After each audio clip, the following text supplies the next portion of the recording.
National Weather Service in Lincoln has issued a severe thunderstorm warning for western Coles County, Moultrie County, northwestern Jasper County, eastern Shelby County, southeastern Fayette County, western Cumberland County, northwestern Clay County, western Douglas County, Effingham County until 12:30 p.m.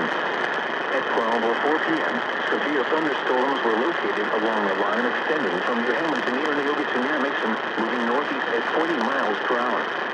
Expected hazards include 60 miles per hour wind gusts. This is a radar-indicated threat. The following impacts are expected. Expect damage to roofs, siding, and trees. Severe thunderstorms will be near Mattoon, Effingham, Neoga, Arthur, Sweetopolis, Atwood, Watson, Cookville, and Hartsville around 12:10 p.m. Humboldt and Montrose around 12:15 p.m. Artola, Dietrich, and Lure around 12:20 p.m. This includes the following highways: Interstate 57 between mile markers 142 and 217. Interstate 70 between mile markers 79 and 112.